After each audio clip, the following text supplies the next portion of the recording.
안녕하세요. 춘천한마음교회 김정선입니다. 저는 세상에서, 교회에서 사람들이 말하는 정답대로 살아온 모태신앙인인데요. 열심히 신앙생활을 했지만 결국 하나님과의 관계는 없는 바리새인 같은 사람이었어요. 그랬던 제가 부활의 주 앞에 굴복되어 인생의 진짜 정답을 찾고 이제는 하나님과 관계 맺는 기쁜 삶을 살게 된 은혜를 함께 나누려고 합니다. 저는 신앙생활을 열심히 하는 가정에서 모태신앙으로 자랐어요. 우리나라의 의무교육은 총 9년이잖아요. 그런데 저는 5살 유치부부터 시작해서 주일학교와 중고등부까지 총 15년을 교회학교에 다녔어요. 교회에서나 가정에서나 신앙을 우선으로 배우면서 자라서 그런지 저에게는 사람들이 흔히 말하는 모범생이라는 타이틀이 따라다녔습니다. 학교에서는 선생님이 시키시는 것은 무엇이든지 열심히 했고요. 항상 기본에 충실해야 했는데요. 초중고 12년 동안 매년 개근상은 물론이고요. 고등학교 2학년 때는 야간 자율학습에 한 번도 빠지지 않아서 담임선생님께서 비가 오나 눈이 오나 바람이 부나 라는 이름의 상을 주시기도 했어요. 제가 고등학교 시절에 야간 자율학습을 빼먹은 일이 딱 한 번 있었는데요. 그것도 친구들과 자율학습 1교시 때 나가서 팥빙수를 먹고 2교시 때는 다시 돌아온 거였거든요. 그런데 이 일은 제 학창시절 최고의 일탈이었습니다. 또 저는 초등학교 때부터 고등학교 때까지 거의 매년마다 표창장을 받았고요. 표창장뿐만 아니라 과목별 학력 우수상, 개근상, 다독상, 글짓기, 리코더, 합창, 논술, 통계, 지리올림피아드 등등 상장이 파일로 3권 정도 있어요. 공부도 나름대로 잘해서 반에서 주로 1, 2등을 했습니다. 이런 저에게는 어디를 가든지 사람들의 칭찬과 인정이 따라왔고요. 그러다 보니까 싫은 소리를 조금이라도 듣게 되면 겉으로는 아닌 척했지만 마음에서는 거부감이 들었고 나중에는 사람들의 인정을 받는 것이 당연하게 느껴지더라고요. 초등학교 때 일 중에서 아직도 기억나는 일이 있는데요. 담임선생님께서 어디를 갔다 오신다고 하시면서 조용히 있으라고 한마디라도 하면 혼난다고 신신당부를 하셨어요. 그래서 저는 한마디도 하지 않고 조용히 앉아 있었는데요. 갑자기 누군가가 음악 시간에 배운 노래를 부르기 시작했어요. 저는 저도 모르게 같이 노래를 한두 번 부르고 말았습니다.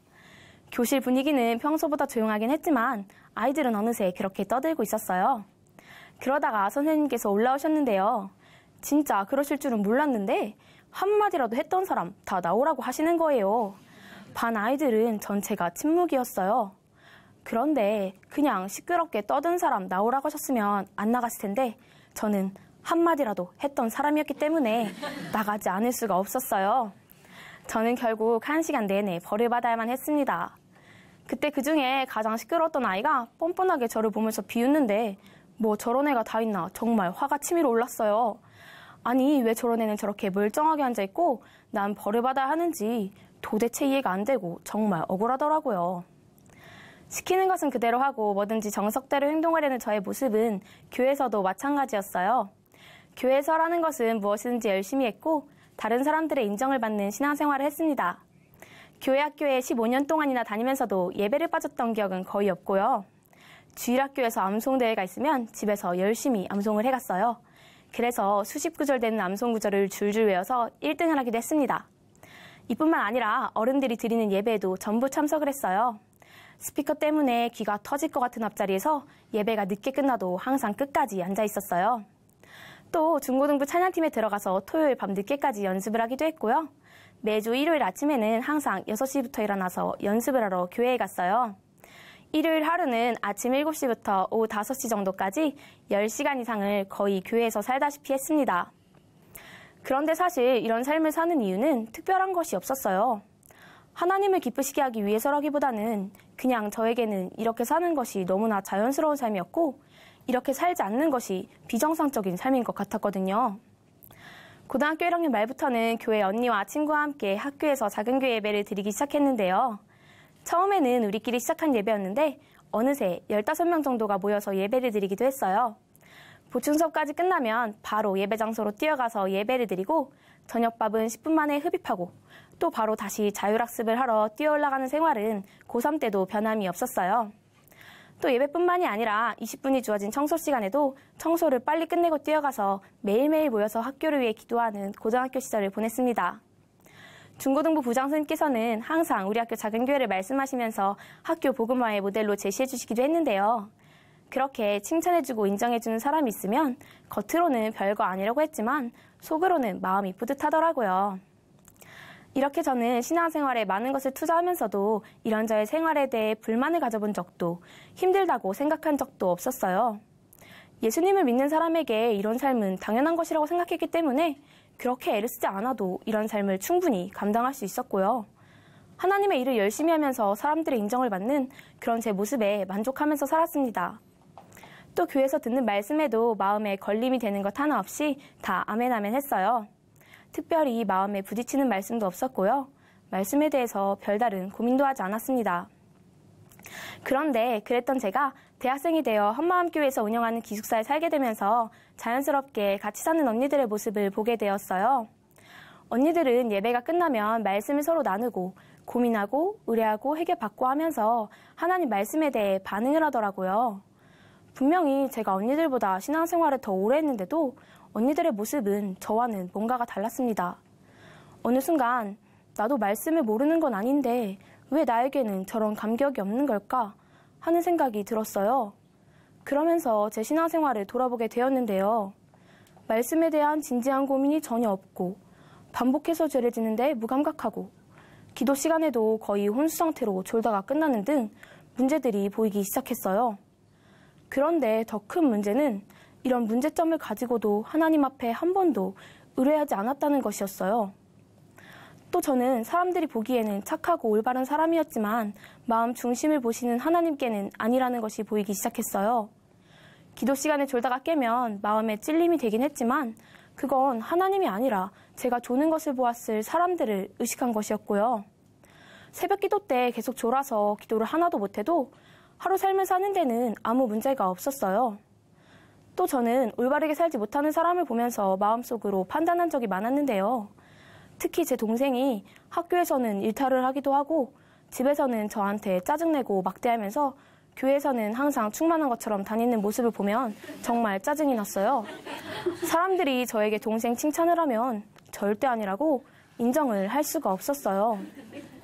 이런 제 모습들을 보니까 내가 정말 하나님과 관계를 맺고 있는 건가 하는 생각이 들더라고요.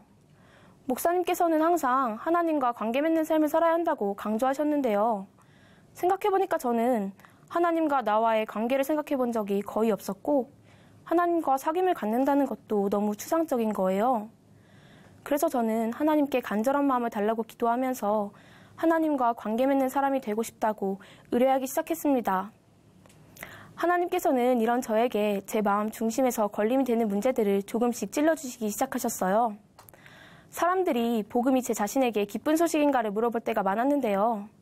전 그때마다 그렇다고 대답을 하면서 그래, 기쁜 소식이지 하고 생각은 했지만 사실은 마음에서 우러나오는 기쁨이 아니었고 다른 사람들은 도대체 얼마나 기쁜 건지 이해가 안 되더라고요. 그리고 예수 그리스도께서 너희 안에 계신 줄을 스스로 알지 못하면 버리운 자라고 하는 말씀이 있잖아요. 이 말씀을 볼 때면 어쩌다 가끔씩은 뭔지 모르게 마음이 기쁘지 않을 때가 있었어요. 또 한 번은 기숙사 언니와 함께 말씀 교제를 하는데 언니가 제게 부활하신 예수님 앞에 정확하게 회개하고 굴복하지 않았다면 지금까지 너의 인생은 주를 위해 산 것이 아니라는 말을 했는데요. 이때는 정말 마음이 무거워지면서 혼란스러워지더라고요. 이렇게 하나님께서는 저의 문제를 드러내기 시작하셨는데요. 전 이런 문제들이 가끔씩 떠오를 때면 마음 한편에서 걸림이 되긴 했지만 그때마다 제가 예수님을 믿는 것이 확실하다고 생각했기 때문에 그냥 애써 외면해버렸습니다. 그런데 어느 날 교회에서 강력하게 선포되는 회개에 대한 말씀을 들었는데요. 제가 항상 입술로는 예수님이 주인이시라고 고백은 했는데 정작 마음 중심에서는 주인 되신 그분께 온전히 굴복하지 않았다는 것을 알게 되었어요. 그동안 애써 외면해왔던 제 신앙의 현실을 직면하게 되니까 마음이 너무 힘들더라고요. 그날 저녁에 기숙사에 돌아와서 간증문을 기록하려고 앉아있는데 그런 답답함과 혼란스러움 때문에 도저히 기록을 할 수가 없었어요. 그래서 저는 제 책상에 의자 밑으로 내려가서 꿇어앉아 기도를 하기 시작했습니다. 기숙사 식구들이 있어서 차마 소리를 내지도 못하고 거의 숨다시피 해서 기도를 하는데 정말 간절한 기도가 되더라고요. 하나님, 저 지금까지 주를 위해 열심히 산다고 살았고요. 저는 복음을 확실히 알고 있고 믿고 있다고 생각했어요. 제가 복음을 열심히 전한 것도 다 아시죠? 그런데 이런 모든 게 다 주를 위한 게 아니면 어떻게 하죠? 솔직히 저 지금까지 제 신앙이랑 인생이 다 무너지는 것 같아서 너무 두렵고요. 어떻게 제가 예수님과 상관이 없는 사람일 수가 있는지 이해가 안 돼요. 그런데요, 하나님, 저 이런 자존심도 다 내려놓을게요. 저 좀 살려주세요. 그날 밤에 그렇게 눈물로 간절히 기도를 했어요. 그리고 이틀 뒤 새벽 기도 시간이었는데요. 그날따라 목사님께서는 회개의 영이 임하길 원한다고, 하나님의 역사를 경험하는 시간이 되게 해달라고 강력하게 기도 인도를 하셨어요. 이틀 전 밤에 하던 기도 그대로 간절히 기도가 되더라고요. 바로 그 새벽 기도 시간이 제 인생에서 잊을 수 없는 기도 시간이 되었습니다. 기도를 하면서 제가 지금까지 어떻게 살았는지 보이기 시작하는데 하나님 앞에 그대로 엎드려질 수밖에 없었어요. 저는 지금까지 살면서 항상 사람들의 인정을 받았기 때문에 그런 제 자신이 틀렸다고 생각해 본 적이 거의 없었고요. 항상 제 가치관이 옳다고 믿었어요. 물론 신앙적으로도 별 문제를 느끼지 못했고요. 제가 열심히 사는 것은 다 주를 위한 것이라고 생각했어요. 그런데 저는 그런 제 모습에 만족하면서 하나님을 간절히 찾지 않았고, 그건 바로 하나님이 필요 없다고 생각하면서 살았던 것이었습니다. 겉으로는 아니었지만 마음 중심에서는 하나님 말씀이 아니어도 나는 세상의 인정을 받으면서 충분히 잘 살 수 있다고 말하고 있었어요. 하나님이 아니어도 나는 바르게 잘 살고 있다고, 하나님 말씀은 내 삶의 잣대에 굳이 필요가 없다고 생각하면서 살았던 거였어요. 그러면서도 하나님 앞에서는 나는 주를 위해 살고 있다고, 이 정도면 되지 않았냐고 하고 있더라고요. 하나님께서는 다른 것이 아니라 온전한 마음 중심을 원하시는데 저는 그 마음을 드리지 못하고 있었던 거예요. 항상 입술로는 예수님이 주인이시라고 고백하고 주를 위해 산다고 했지만 하나님이 보시기에는 그분과 상관이 없는 사람이었어요. 저는 제가 성경에 나오는 바리새인 같은 사람이라고는 상상조차 하지 못했는데 제가 바로 바리새인 같은 자, 주를 위해 열심을 낸다고 하면서도 마음 중심은 하나님보다 높아져서 하나님의 영광을 내가 채우고 있던 악랄한 자였습니다. 기도를 하면서 지금까지 제 모습을 돌아보는데 내가 어떻게 그동안 하나님과 관계를 맺지 않고 살면서도 예수님을 잘 믿는다고 생각했을까 싶더라고요. 예수님은 사람이 만든 신이 아니라 부활하셔서 진짜 살아계신 하나님이신데 그분과 관계없이 신앙생활을 한다는 것은 말이 안 되는 것이었어요. 하나님께서는 모든 사람이 예수님을 주인으로 믿을 수 있도록 부활이라는 확실한 증거를 주셨잖아요. 그런데 저는 항상 부활을 외치면서도 그 부활이 실제 제 삶에는 아무런 영향을 미치지 못했더라고요. 예수님께서 죽으시고 부활하신 이유가 나의 주인이 되시기 위해서라는 말씀을 너무나 잘 알면서도 그 부활하신 주님께 진정으로 주인 대접을 해드리지 않았다는 것이 하나님 앞에서 너무 죄송했습니다. 하나님, 죄송합니다. 저는 지금까지 나의 창조주이신 전능자 하나님을 필요 없다고 생각하면서 살았습니다. 내 주인 되시려고 끊임없이 두드리시고 기다리셨던 예수님을 지금까지 무시하고 외면해서 정말 죄송합니다. 예수님을 믿지 않고 내가 옳다고 생각하면서 내가 주인 되어 살았던 죄를 이제야 회개합니다. 예수님을 문 밖에서 너무 오래 기다리게 해서 정말 죄송합니다. 이제야 예수님을 제 마음의 진정한 주인으로 모셔드립니다. 이제는 제 생각과 제 기준이 아니라 하나님의 말씀에만 순종하고 굴복하면서 살겠습니다. 그렇게 온 마음으로 부활하신 예수님만이 나의 주인이시고 나의 하나님이시라고 고백하게 되니까 제 생각들은 자연스럽게 내려놓아지더라고요. 부활은 모든 견고한 진을 파하는 강력이라는 말씀이 저에게 실제가 되는 순간이었어요. 전에는 제 자존심과 생각들을 내려놓으면 죽는 줄 알았는데 내려놓고 나니까 오히려 제 마음이 정말 기쁘더라고요. 막혀있던 하나님과의 관계가 뚫리니까 속이 뻥 뚫리는 것 같고 너무 감사했어요. 그리고 지금까지 일했던 나를 너무나 사랑하신다는 이분의 마음이 부어지는데 정말 감격이 되었어요. 예수님께서 내가 너를 사랑한다. 내가 내 생명을 버려서라도 너와 사랑의 관계를 맺고 싶었다. 이렇게 말씀하시는데 제 머리로는 헤아릴 수조 없는 그 사랑을 도저히 감당할 수가 없더라고요. 그래서 지금까지 일방적으로 저를 사랑하시면서 기다리셨을 주님께 저도 주님을 사랑한다고 온 마음을 다해 고백했어요. 나 같은 자를 감히 주님께 사랑한다고 고백할 수 있는 존재로 만들어주신 이 복음이 이제야 저에게 진짜 기쁜 소식이 되었습니다.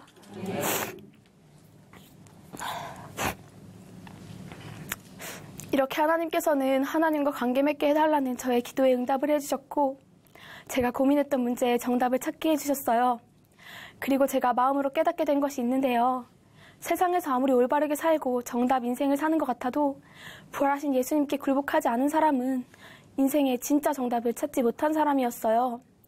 신앙생활도 그냥 열심히 하는 것이 중요한 것이 아니라 예수님을 진짜 주인으로 모시고 하나님과 인격적인 관계를 맺는 신앙생활이 되어야 하는 것이더라고요.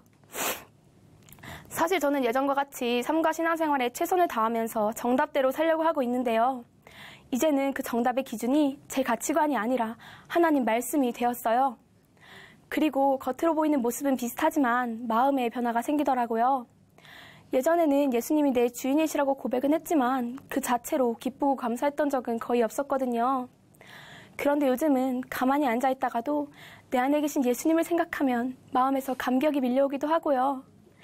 이제는 말씀을 듣고 그냥 흘려버리는 것이 아니라 제가 보았던 기숙사 언니들의 모습처럼 하나님께서 나에게 하시고 싶은 말씀이 무엇일지 고민하고 의뢰하면서 하나님 말씀에 반응하게 되었어요.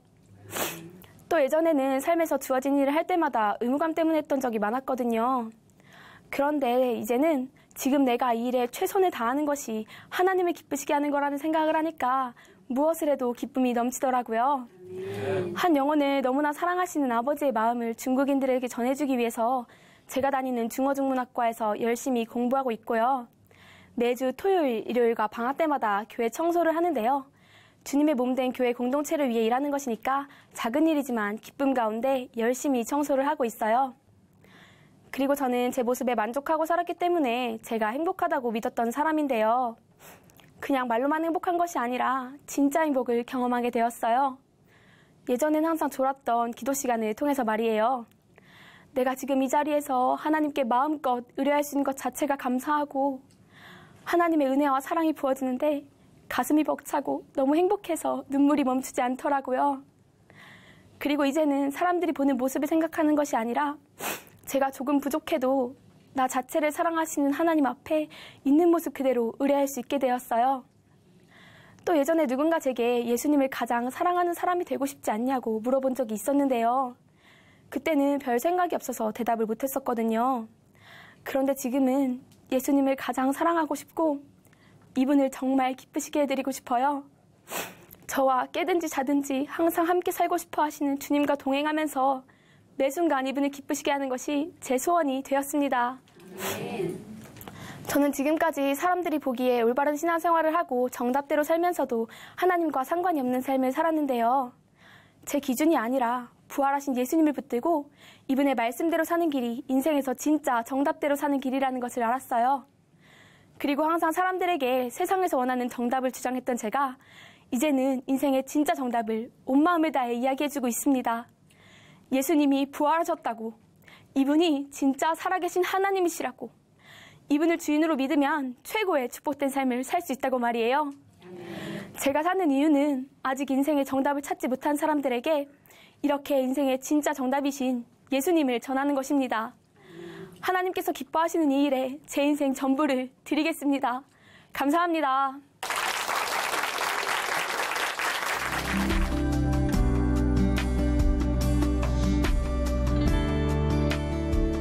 안녕하세요. 춘천 한마음교회 박세희입니다. 저는 예수님 만나기 전 ADHD 때문에 너무나 힘들고 괴로운 삶을 살아왔었는데요. 부활하신 예수님을 만나 기쁘고 자유한 삶을 살게 된 제 이야기를 나누려고 합니다. ADHD는 우리말로 주의력 결핍, 과잉 행동장애인데요. 지속적으로 주의력이 부족하고 과다활동, 충동성을 보이는 상태를 말해요. 저는 예수님 만나기 전에 ADHD가 심한 사람이었습니다. 다른 사람들과 달리 제 행동은 저의 의지대로 전혀 조절되지 않았어요. 저의 ADHD로 인한 최대 피해자는 제 남동생인데요. 제 남동생은 자폐증이 있어서 모든 물건을 나열, 정렬하는 버릇이 있었어요. 심지어 종이조각까지도요.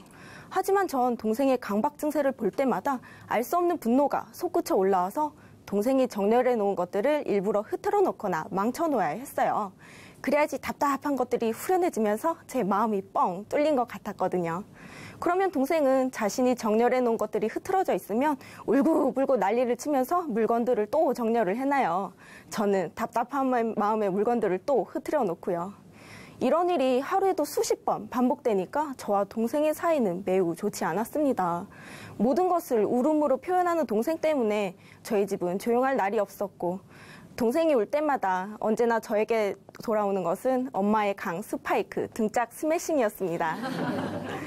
그 이후로 저는 항상 동생 때문에 사랑과 관심을 뺏겼다는 생각을 하게 되었어요. 그래서 어떻게든 동생보다 사랑받고 관심받고 싶은 마음에 과잉 행동들이 하나하나 나타나기 시작했습니다. 피아노나 장롱 위 올라가기, 모서리 벽 타기는 기본이고, 내리막길에서 양손 놓고 자전거 타기, 미끄럼틀같이 높은 곳에서 뛰어내리기는 저의 일상생활이었어요. 그네를 탈 때도 남들처럼 평범하게 타지 못하고 그네를 고정시킨 봉에 그네줄을 여러 번 감아 줄을 짧게 만든 뒤 그 그네에서 타다가 뛰어내리는 행동을 하기도 했어요. 덕분에 제 양 무릎엔 피가 마를 날이 없었습니다. 집에 있을 땐 덤블링을 하기도 했는데요. 하루는 제 발이 친척 동생의 얼굴을 맞히는 바람에 동생이 펑펑 울어서 난감한 적도 있었어요. 저는 엉덩이에 모터가 달려있는 듯이 한시도 가만히 있는 것이 힘들었어요. 밥 먹을 때 10분이면 될 것을 그 시간조차 앉아있기 싫어서 밥을 굶기도 했고요. 잘 먹진 않고 쉴 새 없이 움직이기만 하니 저는 살이 찔 시간이 없더라고요. 그래서 엄마는 주변 어른들에게 애 밥은 왜 잘 안 먹여서 애를 이 지경으로 만드냐고 꾸중을 듣기 일쑤였습니다. 성인이 되어서 과잉 행동은 없어졌지만 더 심각한 문제가 있었어요. 바로 집중력 부족인데요. 특별 전형으로 간호학과 입학하게 되어서 나름 공부를 열심히 했지만 2학년이 돼도 3학년이 돼도 언제나 제 평점은 3점 이하였고요. 수업 시간에 필기도 매번 놓쳐서 쉬는 시간이나 점심시간이면 놓친 필기를 베끼느라 정신이 없었어요. 어떤 날은 수업이 끝나고 바로 전 수업 내용이 도저히 기억나지 않아 너무 속상한 나머지 그 자리에서 펑펑 울었던 적도 있었습니다. 스마트폰이 없던 시절이라 고가의 녹음기까지 구입해서 교수님의 강의를 녹음까지 했는데요. 매일 8시간 가까운 수업 내용을 집에서 일일이 들으며 필기한다는 것은 정말 못할 짓이었습니다. 수업 시간에 집중하지 못하는 것 때문에 늘 고민하던 어느 날 저는 같은 반 친한 동생을 따라 신경정신과에 가게 되었어요. 그곳에서 의사 선생님과 긴 상담을 받은 결과 저에게 성인 ADHD와 우울증이 있다는 진단을 받게 되었습니다. 저는 신경정신과에서 진단을 받았다는 사실에 좌절했지만 의사 선생님은 약물 치료만 하면 금방 좋아지는 병이니 괜찮을 것이라고 하셨어요. 그래서 저는 그날 아침에 먹는 각성제와 자기 전에 먹는 항우울제 2가지를 처방받고 돌아왔습니다. 저는 처방받은 각성제가 마치 공부 잘하는 아이템을 얻은 듯한 기분이 들었고, 저는 이제 이 약만 있으면 다른 사람들과 똑같이 공부도 잘하고 국가고시도 잘 해낼 것 같았어요. 하지만 매일 복용하는 날이 늘어날수록 처음에 느끼지 못했던 약물 부작용들이 나타났는데요. 각성제를 먹은 후 3시간 동안은 필기를 할 수 없을 정도의 손떨림과 불안감, 그리고 혀가 갈라지는 듯이 심한 갈증이 있었고요. 3시간 이후에는 축축 처지는 듯한 심한 우울감도 나타났어요. 계속해서 복용을 하니 음식을 삼키기조차 힘든 식욕부진이 나타났고, 저는 3주 만에 15kg나 빠지는 심각한 체중 감소와 탈모 증상이 보였어요. 때문에 저는 걸어다니기 힘들 정도로 뼈와 가주막 남은 앙상한 몰골이 되었습니다. 그리고 저는 심한 갈증을 해소하기 위해 시도 때도 없이 물을 마셔야 했고, 물을 많이 마신 만큼 화장실도 시도 때도 없이 갈 수밖에 없었어요. 수업 시간 내내 물 마시기와 화장실 가기를 반복했고 나중에는 오히려 각성제 때문에 수업 시간에 앉아있지 못하는 상황이 되었습니다. 간혹 무서운 교수님 앞에서 발표를 하게 된 날이면 더 긴장을 해서 계속 물을 먹느라 발표를 제대로 못한 적도 있었고 각성제뿐만 아니라 항우울제는 아침마다 일어나는 것을 늘 힘들게 했어요. 계속해서 나타나는 부작용 때문에 각성제와 항우울제 두 가지를 다 끊어봤는데요. 항우울제는 끊어도 크게 달라질 것이 없었지만 각성제를 끊으니까 집중 못하는 현상이 금방 나타나더라고요. 때문에 저는 각성제 없이 공부할 자신이 없었고 이것마저 없으면 다른 사람들의 발 뒤꿈치조차 못 쫓아갈까 봐 겁이 났어요. 이제는 약물 부작용 때문에 약을 계속 먹을 수도 끊을 수도 없는 현실이 너무 비참했습니다. 그런 저에게 결국 자살에 대해 생각해보는 계기가 생겼는데요. 어느 날 다른 반 언니가 자취방에서 자살을 했다는 거예요. 다른 사람들은 불쌍하다고 안 됐다고 말했지만 저는 그 언니가 자살한 것이 불쌍한 삶인지 잘 모르겠더라고요. 오히려 힘든 실수 과정을 안 해도 되니까 그 언니가 부럽기만 했어요. 그리고 저는 이런 생각이 들었어요. 모든 사람은 죽는다. 태어나자마자 죽을 수도 있고 늙어서 죽을 수도 있고 가장 아름다울 때 죽을 수도 있다. 험한 고생만 하다 가는 것이 이 세상살인데 왔다가 짧게 살고 가는 것이 이득이 아닐까? 이 생각은 곧 저의 삶을 흔들어 놓기 시작했어요. 그렇다면 나이가 들어서 죽음을 기다려봤자 고생만 하다 가는 것이고 게다가 나는 죽을 때까지 ADHD를 안고 살아가야 하는데 뭐하러 죽을 때까지 기다려야 하지? 그렇다면 결국 이 지긋지긋한 ADHD를 구원하는 것은 오직 죽음뿐이겠구나라는 생각이 들었어요. 그래서 저는 국가고시에 떨어지면 바로 죽어버려야겠다는 생각을 했고 앞으로의 국가고시는 어떻게 볼 것인가에 대한 고민보다는 국가고시에 떨어지면 어떻게 죽을 것인가에 대한 고민들로 가득 찬 날을 보냈습니다. 그렇게 하루하루 절망 속에서 살던 어느 날 제가 시내 갈 일 있어서 버스를 탔는데요. 제 뒤에 잔돈이 없어서 돈을 못 내시고 계신 아주머니를 대신해 버스비를 내드렸어요. 그랬더니 이 아주머니가 너무 고마워하시면서 줄 것이 없으니 대신 기도를 해주겠다는 거예요. 저는 그런 아주머니가 너무 부담스러워서 정중하게 거절을 했는데 그 아주머니는 제 의견에 상관없이 제 손을 꽉 하고 잡으시더니 하나님, 위기에서 벗어날 수 있게 귀한 사람을 보내주셔서 감사드립니다. 하나님께서 이 아가씨 앞길을 열어주시고 하는 일 모두 잘 되게 해주세요 라고 기도를 해주시는 거예요. 저는 그 아주머니 덕에 사람이 꽤 많은 버스 안에서 한 몸으로 시선을 받았고 버스기사 아저씨마저도 저를 백미러로 보고 계시더라고요. 버스가 시내에 도착하자마자 저는 너무 부끄러운 나머지 버스에서 내렸는데요. 그런데 이상하게도 그 아주머니가 제 손을 잡아주셨던 것과 저를 위해 기도해 주신 것들이 머릿속에 깊이 박혀 오랫동안 잊혀지지 않았습니다. 저는 그날 이후로 자꾸 하나님이 떠올랐어요. 어릴 적 동생의 고침을 받기 위해 교회를 다녔었지만 동생이 나아지기는커녕 부모님이 이혼까지 하시게 되자 그토록 찬양했던 하나님의 존재에 대해 흔들리기 시작했어요. 우리 부모님이 헤어지지 않게 달라고, 우리 가족이 뿔뿔이 흩어지지 않게 달라고 간절히 기도를 했건만 하나님은 저의 기도를 전혀 들어주시지 않았어요. 그 이후로 저는 예수님이 살아계신지 보이지 않는 하나님을 어떻게 믿을 수 있는지 그 증거를 찾지 못해서 교회를 떠났었는데요. 그런데 제가 만났던 그 아주머니를 생각해보니 하나님은 내가 없다고 생각해서 없어질 수 있는 존재가 아니었습니다. 저는 그렇게 다시 하나님을 알고 싶다는 생각을 하게 되었어요. 그러다 얼마 후 춘천 한마음교회 다니는 친한 친구를 만나게 되었는데요. 그 친구는 어릴 적 교회 가자고 해도 교회 근처도 가지 않던 친구였어요. 그랬던 친구가 갑자기 신앙이 생긴 것이 조금 이상하더라고요. 그래서 저는 그 친구에게 보이지 않는 하나님을 어떻게 믿을 수 있어? 라고 물어봤는데요. 그 친구는 예수님의 부활을 통해 하나님을 믿을 수 있다고 하는 거예요. 부활? 그건 나도 하는 얘긴데 뭔가 새로운 걸 얘기할 줄 알았는데 부활이란 소리에 김이 빠져버렸습니다. 그런데 그 친구가 또다시 하는 말이 실제로 2000년 전에 예수님의 부활 사건이 있었고 예수님의 부활을 전하다가 많은 사람들이 죽었다고 하는 거예요. 그리스도인을 핍박했던 사도 바울까지도요. 저는 도저히 믿기지 않는 부활 소식에 집에 가자마자 친구가 준 부활 책자를 읽게 되었습니다. 그런데 하나님은 성경을 통해 수천 년 동안 우리에게 이 땅에 오실 것을 약속하셨더라고요. 그리고 하나님이 오셨다는 것을 단번에 알 수 있는 약속을 하셨더라고요.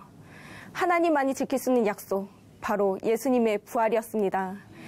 그리고 예수님은 그 약속대로 이 땅에 오셔서 십자가에서 죽으시고 3일 만에 부활하셨더라고요.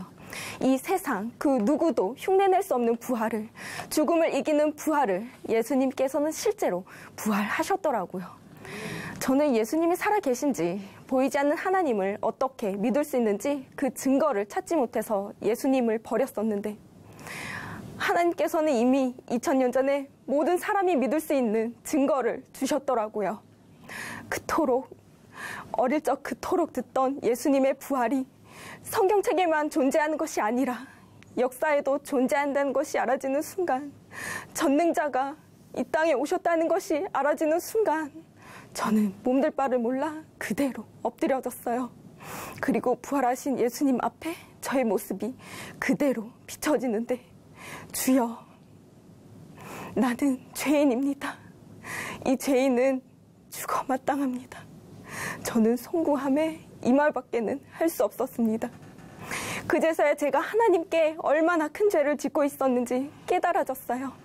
내 힘으로, 내 스스로의 부족함을 채워보려고 했던 모습들과 내 뜻대로 되지 않는다며 쉽게 생명을 버리려고 했던 모습들이 바로 전능하신 하나님을 배척하는 죄였습니다. 무섭고 흉측하게 생겨야 마귀인 것이 아니라 예수님을 믿지 않은 내가 바로 마귀 같은 자였구나.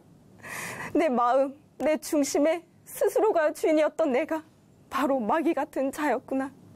그런데 하나님은 이런 저를 살리기 위해 아픔 없는 하늘보자 다 버리고 이 세상에 완벽한 사람으로 오셨더라고요. 지옥불에 떨어져도 마땅한 죄를 지은 저를 위해 이 세상에 생명 걸고 오셨더라고요. 그리고 다시 부활하셔서 저에게 이렇게 말씀하셨습니다. 나는 전능한 하나님이라. 내가 너를 구속하였고 내가 너를 지명하여 불렀나니 너는 내 것이라. 너는 내 것이라 하신 하나님께 그대로 굴복할 수밖에 없었습니다. 그동안 하찮게 여겼던 저의 생명은 전능자의 피값으로 살리신 귀중한 생명이었어요. 나의 생명, 나의 몸, 나의 머리털 하나까지 하나님의 것이 아닌 것이 없는데 저는 그동안 생명도 몸도 모든 것이 내가 주인된 자였습니다. 저는 그동안 예수님을 믿지 않는 죄를 회개하고 이분을 주인으로 모셨습니다. 저는 예수님을 주인으로 모신 뒤로 제 서랍에 있던 각성제를 모조리 갖다 버렸어요. 항상 각성제가 없으면 불안해서 버리지 못했었는데 예수님의 저의 주인 되시니 하나도 두려울 것이 없더라고요.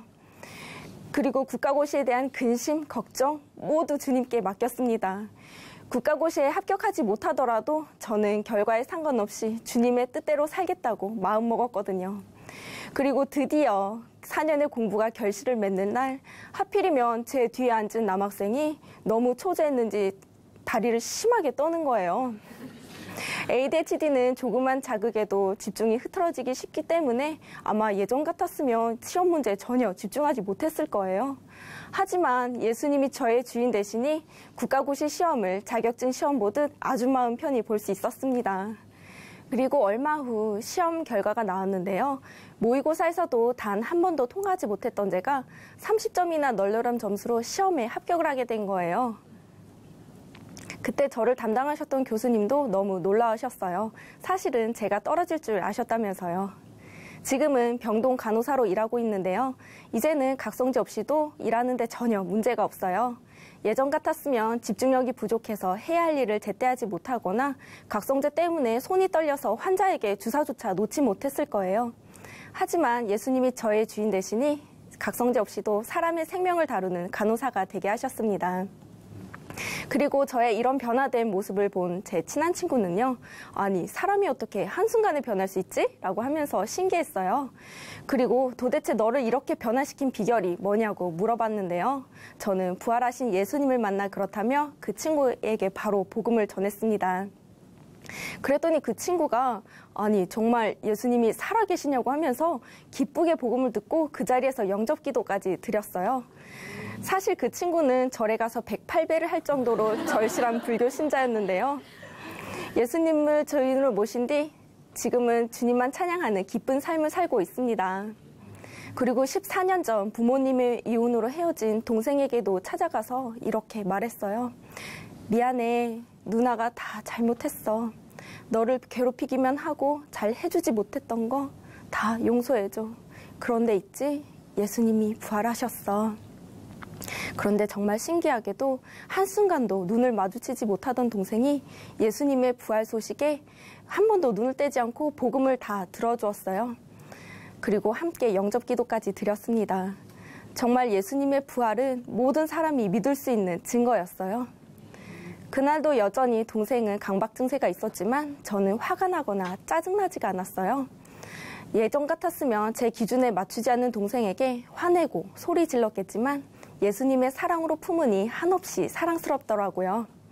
지금도 동생과는 자주 만날 순 없지만 함께할 하늘나라를 소망하며 기쁘게 기도하고 있어요.